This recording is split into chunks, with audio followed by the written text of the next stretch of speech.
This isn't just the code of your life, it's the ticking of a time bomb set 40 years ago. In this video, we'll expose the business plan of a doctor who was seen as a savior, but turned out to be the creator of a genetic bomb. He promised childless couples a miracle, but instead of using anonymous donors, he secretly used his own genetic material for decades. And now, hundreds of people are discovering that their father is the same man. We'll show how one DNA test, bought as a gift, uncovered the deception and sent shockwaves around the world. To date, 94 of his children have been officially confirmed, and that number is constantly growing. This DNA test was like an old dusty key found in an attic, a key that suddenly fit a secret room in your own house that you never even knew existed.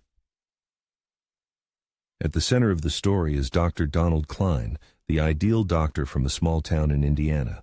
He was a pillar of the community, a devout man, and the top fertility specialist in the state. Couples traveled to see him from all over the country. His reputation was impeccable. He was the one they trusted with their most precious hope, the dream of having a child. And it was this very trust that he turned into his greatest weapon. To give you some perspective, he was an elder at his local church. His public reputation was like a fortress wall he had spent decades building. No one could have imagined the experiments he was conducting inside. This story will answer 3 questions. How did he manage to hide this for decades in an era before DNA technology? What was his true motive? Money, ego, or something more sinister? And how did his empire crumble when his children began finding each other online? Fertility medicine in the 70s and 80s was the Wild West, with virtually no oversight or laws. It was the perfect hunting ground for a predator in a white coat. The scheme was horrifyingly simple. A patient comes to the clinic. She's told the donor is an anonymous medical student. In reality, Cline uses a fresh sample of his own biological material. His success rested on 3 pillars: the absence of DNA banks, complete trust in doctors, and the sanctity of medical confidentiality. It was a system that, in theory, could not fail. Cline even assured patients that he never used the same donor more than 3 times. This was a calculated lie to lull their vigilance. His clinic wasn't a medical facility. It was a factory with a single, secret supplier of raw material: himself. For decades, Cline's secret was buried deep. The children grew up, started their own families, and suspected nothing. But technology doesn't stand still. And one Christmas gift, bought for fun, was about to become a detonator that would blow up the lives of hundreds of people. Cline's secret was like a message in a bottle thrown into the ocean 40 years ago. He never suspected that the internet and commercial DNA tests would become the global current that would one day wash that bottle ashore for all to see. It all started with one woman. Her name is Jacoba Ballard, an only child. She took a DNA test out of simple curiosity to learn more about her European roots. No drama, no family secrets. She just wanted to dip a toe into her family's genealogical stream, but instead, she fell into a bottomless abyss. Jacoba logs into her account on the website. She sees something that shouldn't be there. In the relatives section, 1 half-brother. Strange. Then a second, a third, a 7th. The system showed her 7 half-siblings she had never heard of. It wasn't a family tree, it was a genetic flash mob. A crowd of strangers suddenly burst into her life through a computer screen, and the algorithm claimed they were all her closest blood relatives. Put yourself in her shoes for a moment. You just wanted to find out if you had Irish roots. Instead, you get a notification: 7 half-siblings found.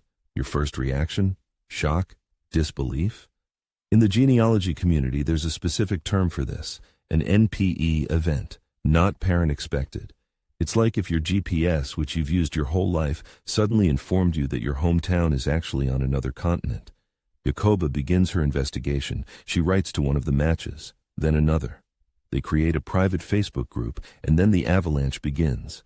Every month, new people with identical results are added. They start comparing their birth stories and childhood photos, and they see an unnerving resemblance: the same eye color, similar facial structures.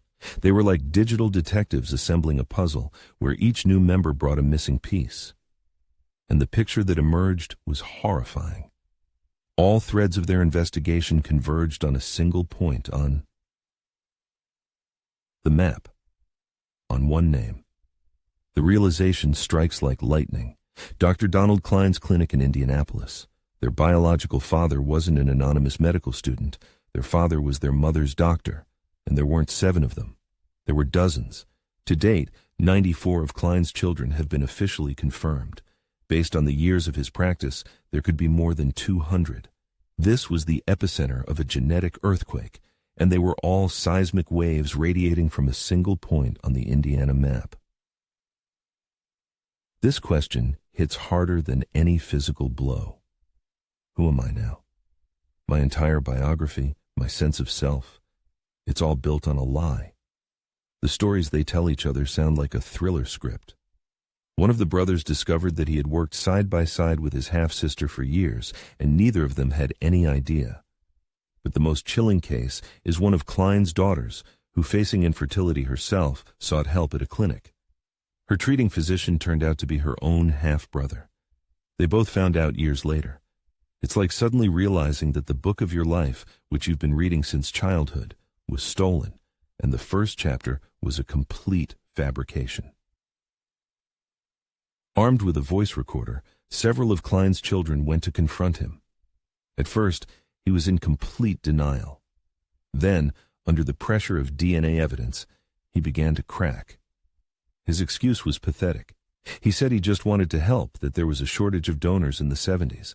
During that recording, he admitted to using his material about 50 times. It was another lie, an attempt to downplay the scale of his actions. His confession wasn't remorse.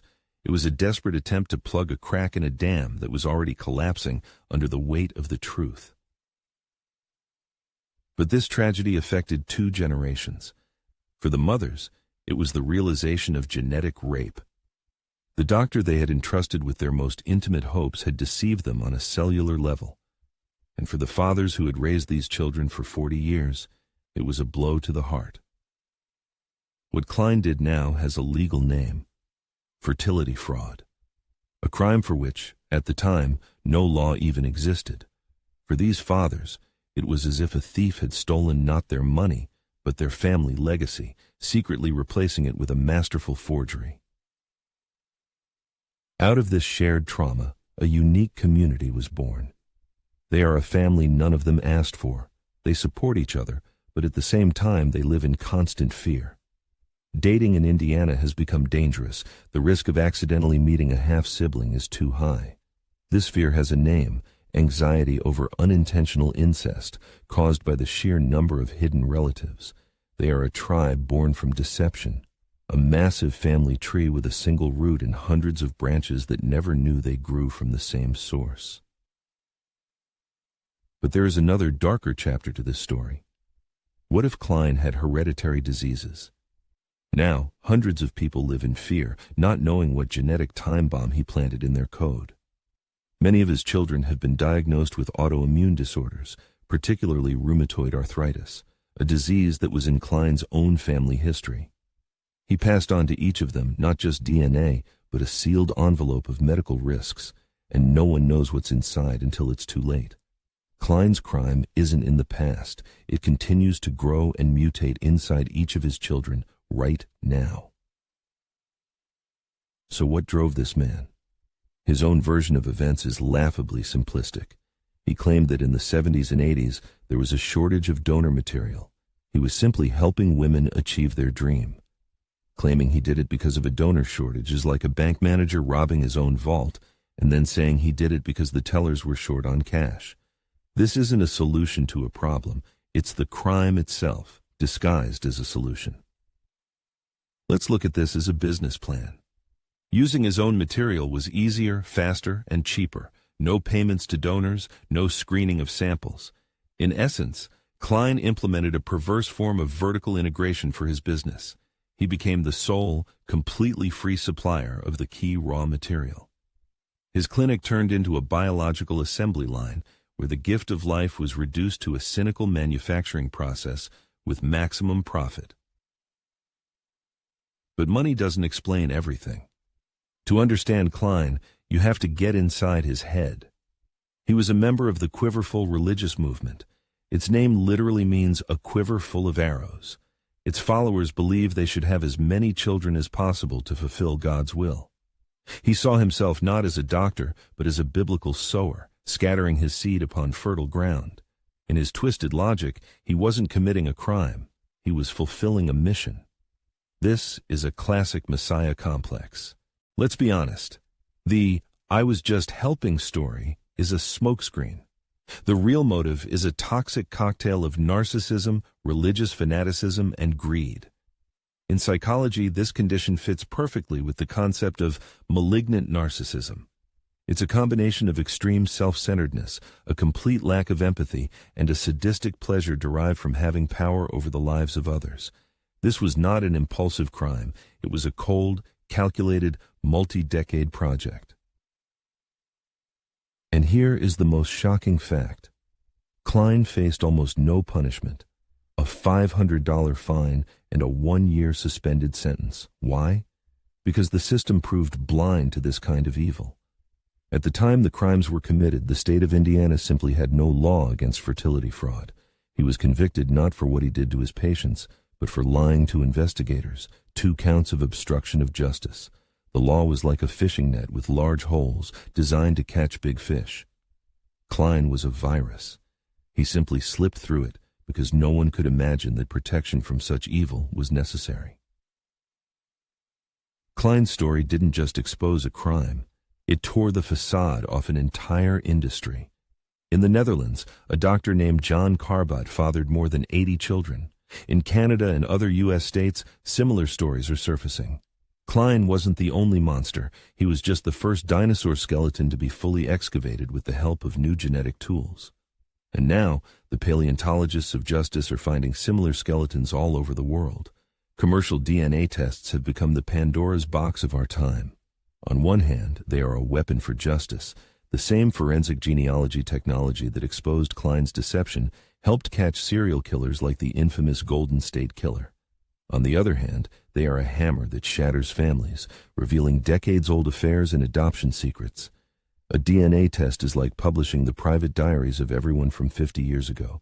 You might find beautiful poetry, or you might find proof of a crime. But out of this chaos, order is born. Cline's children lost in court, but they won in the legislature. Their fight was not in vain. In 2019, a law was signed in Indiana that made fertility fraud a felony. They used their trauma as a battering ram to break through the wall of outdated legislation. And this changes everything. The very idea of anonymous donation is dead. It just doesn't know it yet. In a world where anyone can buy a DNA test for $100, genetic secrets no longer exist. Countries like the United Kingdom, Sweden, and Australia have already banned anonymity entirely. Genetic anonymity today is a sandcastle on the shore of an ocean of data. The tide is inevitable. And this story isn't just about a monster doctor. It's a story about the end of an era of secrets and the beginning of a new age where our code has become an open book. The only question is whether we are ready to read what's written inside. This story leaves us with 3 hard lessons. This is a survival guide for the new world of genetic transparency. First, authority does not equal truth. We are conditioned to trust the white coat. It's called the halo effect, and it causes us to switch off our critical thinking. Cline's story teaches us, ask questions. Even of the most respected specialists, blind trust isn't a virtue, it's a vulnerability. Second, your DNA test isn't a selfie. It's a group portrait of thousands of your ancestors and relatives, and you might not like some of the faces in that picture. You are buying a key to your past. Be prepared that it might unlock a different door than the one you expected. And the third and most important lesson, family is a verb, not a noun. Many of Cline's children say that after the shock, their bond with the fathers who raised them only grew stronger. DNA tells the backstory, but love and care write the book itself. Biology is a fact. Family is a choice you make every day. The story of Donald Cline is about how a man with a God complex built a skyscraper of lies on a foundation of universal trust. The DNA test wasn't the battering ram that brought it down. It was merely the seismograph. It showed that the foundation was built on sand. The collapse was only a matter of time. Modern technology simply exposed what was rotten from the start, proving that no secret can be kept forever. And now, the main question for you. What was Cline more of? A wolf in sheep's clothing who just wanted to deceive? Or a mad shepherd who decided his flock would be better if he only bred it with himself? What came first? His monstrous ego or his twisted desire to help? Write just one word in the comments, ego or help. Let's see which one wins.